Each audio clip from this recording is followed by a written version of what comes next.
I'm finally at a point where I am at peace if we do not have our own bio kids. Hey guys, it's Lisa. I'm gonna give you a fertility update today. Definitely subscribe if you are not already. I'm finally at a point where I am at peace if we do not have our own bio kids.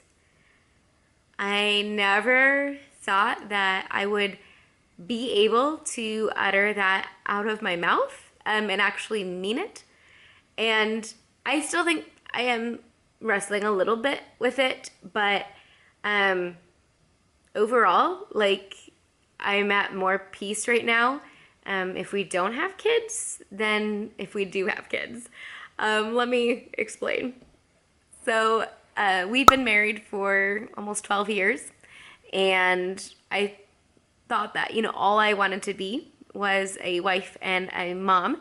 I was super passionate about that, and God definitely gave me that desire to be a wife and be a mother. And so, after the first year of marriage, we started trying to have kids, and we've not been able to have our own biological kids. Done a lot of natural things, and most recently, we have started to pursue IUI. I just turned 35 this year, and I know age is just a number. It's like, now I'm in the geriatric range, and now I'm old to get pregnant. And I don't have the same passion and desire I did when I wasn't a mom. Because I've been a mom now to 56 kids in some capacity, whether it's just, for a little bit of time or for long term. Out of those 56 kids, I really only consider myself like a mom figure to probably like 7 of them, ones that have stayed longer. But 56 kids have been in and out of our home through foster care. And I definitely feel like a mom now. And so not in the way that I would have imagined, but my desire has been fulfilled in that. And I think the rose-colored glasses of what parenting is like has also been taken away because we've just dealt with so many different kids of different ages. And so I've been able to see, okay, what is the baby stage like? What is toddler stage like? What is elementary? What is middle school like? Middle school is scary. What is high school like? What is getting a child prepared for adulthood like? And in 4 years, I've been through all of that. And it's like, okay, I think I romanticized being a parent because it was something I really, really wanted. And now that I've been a parent, yes, it is different. Being a foster parent is a little different than being a parent because I know that when the kids come, their goal is, that they are able to be reunified with family, able to move on to a different spot and not stay with us forever.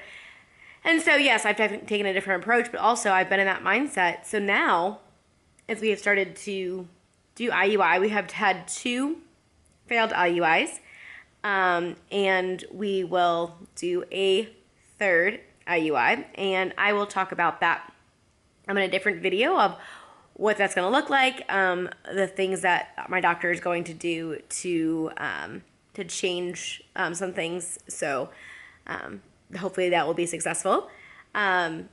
While we are pursuing that, and as we've been actively pursuing that, it's like, okay, wow, what would happen if we actually get pregnant? A lot would change. A child's not going to be with you just for 18 years. A child is with you for, their whole life, and they grow into adulthood, and then, you get to walk alongside, and you have different, grandkids and all of that. And, that child is still going to be your child. And I think for so long, I didn't even think that was really a possibility or going to happen, hoping would happen. Now that we're at the point where we're actively pursuing that and other, assisted reproductive ways, then I'm like, ooh, that would change a lot. And, I don't know how long we'll be foster parents for. I think it'll be quite a while. But I also know that we could stop when we want to. And we could take a break if we wanted to and go do something else for a little bit and then come back to it. But with parenting, you don't have that out. And it's like, no, you are the parent. And so it's just a different mindset that I've been experiencing. I know that, of course, I would love the child, and I would, care for that child well, and I would be still happy if we got pregnant. But it's not like a feeling of, if this doesn't happen, something's wrong with me, like it had been before. And it's also like I just have more peace about not being a parent. Peter had got to that point before we started this whole IUI process, and I wasn't there yet. But I am there now, and it's weird. It's very weird to voice. I also know very close friends of mine who have had really hard pregnancies, and I actually just saw on Facebook someone I went to college with. His wife just died in childbirth. I don't know all the circumstances surrounding it. It's a very loose connection. But it's like, yikes. Like, pregnancy puts a lot of hard on your body. And can my body handle it? I feel like my adrenals have been pretty shot. And I've been doing a lot of things naturally this last year to get my health up to where I'm not around someone with the sniffles and I immediately get sick and I'm out. And so I'm like, I guess I don't want to live in fear, but I've realized that is my tendency of where to go. And so then I'm like, wait a second, why would I want to put my body through all the changes and hormones, and,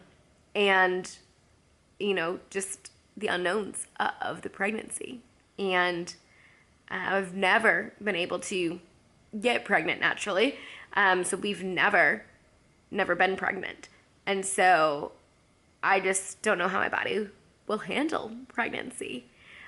And I know children are a gift from the Lord, and yet it would be hard on my body. And so I'm like, maybe I don't want to do that, and I can still be a parent in other ways. And I think we would definitely continue fostering if we have our own biological children. However, I also know the capacity of how many kids I'm able to take would change for a little period, especially if we have kids while they're still young, because I just know how much attention a young child needs and how much it demands of me. And, it's like it would just change on the age of kids I could take, all of that. And also it would change, okay, if we want to keep taking the same number of children for foster care, we would need to get a different home. We need to get a larger home with more bedrooms. We have a 3-bedroom house. We would need more bedrooms. And it's like, I don't know. I'm like, okay. So it's just like going into, I'm a planner and I go into planning. And so I'm like, okay, actually, it would just be a lot easier if we don't have kids, logistically. However, I would still be happy if we get pregnant, but it's not the same longing and desire that I felt before. I'm not sure when it was, but somewhere, I can't pinpoint it, but somewhere over the last year, I have felt like a mom with foster care. And so it's just, I feel like a mom. And so I feel like I am a mom, and I will be a mom, even if we don't have our own biological children. Now, with all that said, we had committed to giving IUI 3 tries, and so we will still try number 3 and see what happens. And I know I will get this comment, and I want to kind of squash it before you say it, that, oh, now that you have given it over to the Lord, or now that you don't want it, now is when it will come. And that's not a guarantee, and also not really helpful for people to say, because I have turned this desire over to the Lord many, many times, and And it has like, it like subsides and then it increases and it subsides. You know, right now it says subsiding. Will it go back up at some point? Maybe. But I'm just letting you know where I am right now. So I don't think that is accurate or fair to say that just because someone gives their desire over, then, you know, the Lord will bless you, because I've given this desire over to the Lord many, many times. I will say this time I do feel a little bit different. It feels like before, you know, I was saying it through tears and saying it through, Lord, I trust you no matter what. And now it's more of a peace about it. And I'm thankful for that peace. You know, I'm so thankful for that. The Lord gives and the Lord takes away, and we will choose to say, blessed be the name of the Lord. And in life, you may want certain things, and just because you don't get them doesn't mean that God is not good. God is always good. And I'm so thankful for infertility. I've said that before, but infertility has allowed me to have a different perspective in life that I wouldn't have had if one of my biggest desires that I had in life didn't happen the way I saw it would happen. And I'm just so very thankful for the path that we've been on. I'm thankful for the journey we've been on. And yeah, so that is where we are at right now. Thanks for listening. Thanks for the words of encouragement. And I just want to make this because I wanted to encourage those that are in the thick of infertility and feeling like, I could never get to that point, Lisa. I understand, because I was there too. But there's different seasons and there's different journeys in your life. And when I was so focused on, this is my issue, this is what I'm facing, I wasn't able to see other people's pain and other people's struggles. And everyone has their own struggle. Everyone has their own thing. And infertility has, now that I've gotten, you know, out of the, you know, the thick cloud of everything, it has allowed me to be empathetic and sympathetic towards other people's challenges, whether it's infertility or not. So thank you so much for watching and for all the encouragement. We will do another IUI, and we'll see you in the next video. All right, bye guys.